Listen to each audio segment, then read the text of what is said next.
Everyone, तो हम लोग एक्सरसाइज 3.1 का क्वेश्चन नंबर 2 जो है वो डिस्कस करने वाले हैं। तो देखिए यहाँ पर लिखा है if a matrix has element 24।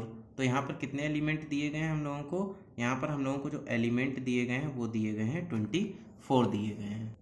तो यहाँ पर पूछ रहा है कि what are the possible order. तो देखिए हम लोग ऑर्डर से ही एलिमेंट निकालते थे। क्या करते थे? जब रो इंटू कॉलम का मल्टीप्लाई करते थे ऑर्डर में, तब जा करके हमें नंबर ऑफ एलिमेंट जो थे वो पता करने पड़ते थे।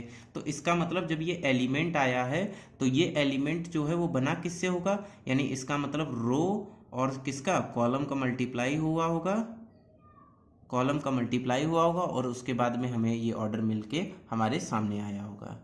तो देखिए इसके क्या क्या नंबर ऑफ वेज पॉसिबल हो सकते हैं। तो याद रखना, जब भी आपको ऑर्डर दिया जाए और आप लोगों को यहाँ पर एलिमेंट देकर ऑर्डर पूछे जाए तो आप लोग क्या करिएगा, इसके मल्टीपल निकाल लीजिएगा। बचपन में आप लोगों ने सीखा होगा कि 24 के मल्टीपल कैसे निकालते हैं। तो सबसे पहले 1 लेते, 1 का मल्टीप्लाई किससे कराएं, 24 आ जाए तो 24 से कराएं। इसी तरीके से हम लोग क्या करते हैं, 2 ले लेते हैं, 2 का मल्टीप्लाई किससे कराएं, 24 आ जाए तो 12 ले लेते हैं। उसके बाद हमने 3 ले लिया, 3 का मल्टीप्लाई किससे करा दें कि 24 आ जाए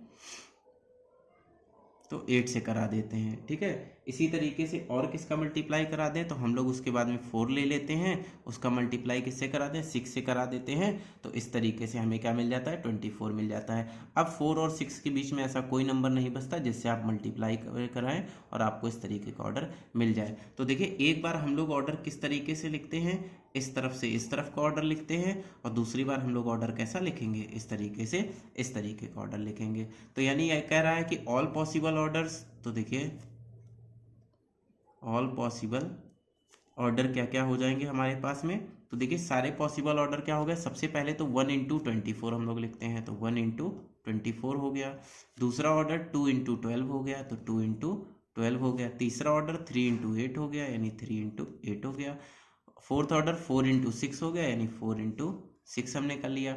अब अगले ऑर्डर में क्या करेंगे, रो इंटू कॉलम ही करना, हमें इस तरफ से चलना है, यानी 6 इंटू 4 कर लेते हैं, यानी 6 इंटू 4 हो गया। अगले में हम लोग 8 इंटू 3 कर देते हैं, फिर अगली बार में 12 इंटू 2 कर देंगे, और सबसे लास्ट बारे में 24 इंटू 1 कर देंगे। यानी ऑल पॉसिबल ऑर्डर कितने मिल गए, तो देयर आर 8 ऑर्डर प्रेजेंट। यानी कितने ऑर्डर हमारे में प्रेजेंट हैं, 8 ऑर्डर जो हैं वो ऐसे हो सकते हैं जिनमें एलिमेंट की संख्या 24 हो सकती है।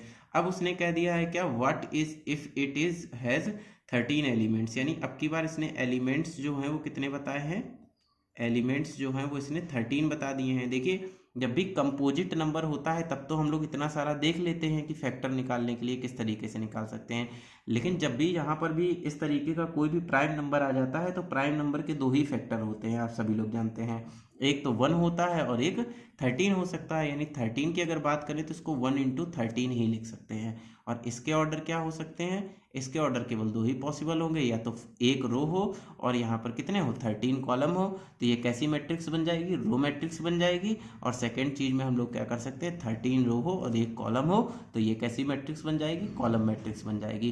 क्वेश्चन ही नहीं करना, क्वेश्चन के साथ साथ थ्योरी भी रिवीजन करनी चलती है, क्योंकि एक रो वाले को रो मैट्रिक्स कहते थे और एक कॉलम वाले को कॉलम मैट्रिक्स कहते थे, जिससे पीछे की चीजें क्या होती रहेंगी, आपको रिकॉल होती रहेंगी।